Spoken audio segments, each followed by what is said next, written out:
El análisis profundo de la política francesa es muy fácil de hacer, porque hay unas elecciones presidenciales. Como las elecciones presidenciales son fundamentalmente las que resuelven, deciden y aclaran el concepto del poder político, pues por eso es más fácil hacer análisis en sistemas presidencialistas que en sistemas parlamentarios, o no digamos en el estado de partido. Y Francia, si lo complica un poco más el análisis, es porque también participa de la financiación estatal de los partidos y lo asemeja a la partitocracia, aunque nunca tendrá la corrupción que tiene en España, en Italia o en Grecia, porque el sistema presidencial, que no es presidencialista. La diferencia entre el sistema francés y el americano es muy clara. El sistema presidencial es aquel donde hay elegido por votación directa un presidente, pero no es presidencialista porque no es un superlativo presidente, no es una exageración del poder del presidente, sino que son sistemas diferentes. El sistema presidencial francés no separa totalmente el poder ejecutivo del legislativo, puesto que el presidente de la República Francesa tiene que someter a la Asamblea la aprobación no solo de su gobierno, de sus ministros, sino de su programa de gobierno, cosa que está prohibida terminantemente en Estados Unidos, porque es un sistema presidencialista. Yo defiendo el sistema presidencialista, porque quiero ser neto y evitar toda ambigüedad en la separación de los dos poderes. Y eso, por eso defiendo mucho más a Estados Unidos que a Francia. Aunque el sistema electoral francés de la doble vuelta, que también existe en Estados Unidos, pero es más moderno, más racional, mucho más sensato en Francia que en Estados Unidos, donde el sistema electoral viene heredado de una época donde en la independencia de Estados Unidos, donde no había en un inmenso territorio como aquel, pues no había ni 7 o 8 millones de personas. Entonces el sistema electoral basado en los caucus y en los compromisarios es que era absolutamente innecesario para poder salvar las enormes distancias donde no había población, igual que pasó con el sistema proporcional de listas de partidos, que no ha regido nunca en Estados Unidos, pero que se inventó teóricamente por un telegrafista para aplicarlo en Australia.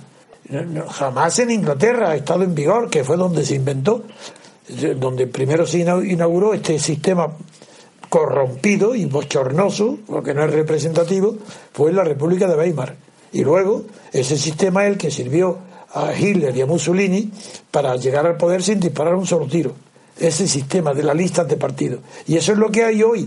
Un residuo no, nada menos que el mecanismo para impedir que la libertad política, colectiva e individual llegue a poder influir en las decisiones de elección de gobierno. En Francia, ahora en las elecciones departamentales, ¿qué ha sucedido? Primero, había tanto miedo a que la primera puesto en el ranking lo ocupara el Frente Nacional de Le Pen, tanto miedo, que se ha considerado un respiro que el primer puesto lo gane Sarkozy y su partido de la Unión por la democracia, ¿no? Se llama la Unión por un Movimiento Popular. Por un movimiento popular, sí. Pues han respirado. Sin embargo, yo tengo que decir que cuando se llega a un partido en una sociedad, especialmente como la francesa, donde hay una gran tradición intelectual de libertad y donde el régimen político es presidencialista, hay separación de poderes, no total, porque es presidencial y no presidencialista, pero el sistema electoral es muy bueno. El de la doble vuelta es fantástico, es el ideal. Cuando un partido como el FN llega a tener el apoyo popular que tiene en Francia, dentro de este sistema nuevo, que no existía hace 100 años en Francia, no se puede comparar con la Cuarta República, ni la Tercera, ni la Segunda, pues ya un partido que saque los porcentajes que está sacando el Frente Nacional no puede ser, aunque sea su origen, de derechas. En el sentido, desde luego, nada de fascismo, pero es que tampoco de derechas, porque si tiene una mayoría tan grande, que capta el voto de las clases obreras, clases medias, de todas las clases sociales, ya es que no es representativo de la extrema derecha. Es un partido, desde luego, de carácter nacional, pero que quiere la independencia de Francia. Eso De Gaulle ha impreso tal en la sociedad francesa tal orgullo, tal deseo de que Francia sea independiente incluso de Estados Unidos, que ahora el origen fascista del FN y racista del FN y xenófobo del FNB queda borrado ante la enorme cantidad de franceses que apoyan a Le Pen. Quería decir nada más que mi crítica es, uno, hay alternancia, lo que no hay alternativa, porque los partidos no tienen concepciones distintas de la política, y segundo lugar, lo principal es que el bipartidismo sí que está arraigado en Francia, porque las elecciones presidenciales obligan con el tiempo a consagrar el bipartidismo. Entonces, si está el FN hoy en una posición de poder disputar en segunda vuelta en las departamentales, eso se repitiera en las presidenciales, en Francia consagraría un bipartidismo con exclusión del Partido Socialista. Eso es lo que quiero decir. A ver, ¿qué tienes que decir, Julio? Bueno, don Antonio, me he metido en la página de Le Monde para mirar los datos, y lo que está claro es que el primer partido en estas elecciones, que tienen muy poca importancia, la importancia es más psicológica y de una tendencia que viene ya de muchos años atrás, probablemente desde que Marine Le Pen se hizo cargo del partido, heredándolo a su padre y moderándolo, centrándolo.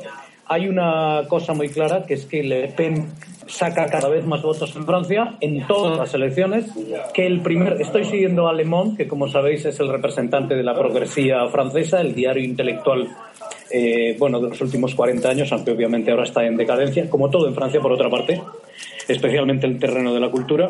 Le Monde tiene la grandeza de reconocer los hechos, cosa que en España, pues, en fin, es más difícil de encontrar. Va a haber un balotage, que es la grandeza del sistema que impuso De Gaulle en el famoso golpe de Estado que dio en el año 58. Y lo que está claro, estoy viendo que hay muchísimos candidatos del Frente Nacional que, en un sistema como el británico, ya no voy a un sistema como el que hay en el resto de Europa, en la Europa derrotada, pues en un sistema como el británico, muchísimos de ellos, en concreto 1.128, serían los cargos electos, porque han conseguido ser los más votados. Y estamos hablando pues de más de un 30% de todos los cantones. Lo que sucede es que, como hay una segunda vuelta, Manuel Valls ha salido por la mañana en la televisión francesa y ha rogado, no le faltaba más que ponerse de rodillas, que no voten a Le Pen. Que no voten a Le Pen. O sea, para el caso, como si mañana sale el que esté de jefe ahora del Partido Socialista, que no sé quién es, en España, y pide que vote a Mariano Rajoy, pues para parar a un partido pues que cada vez es menos de extrema derecha y cada vez es más un partido anti-euro, porque recordemos que Le Pen quiere salirse del euro, quiere recuperar la soberanía monetaria francesa, quiere una alianza con Rusia y quiere salirse de la OTAN. Aunque, como ha nombrado usted a De Gaulle, que es el hacedor, la gran suerte que tuvieron los franceses para acabar con el sistema partitocrático que casi lleva a Francia a la guerra civil. A la ruina y a la ruina absoluta, pues realmente la heredera de Gaulle, desde luego, parece Le Pen. Sí. No parece ya Sarkozy, porque Sarkozy, no quiero es mejor sangre con él, pero no. Bueno, pues no es más que otro oportunista.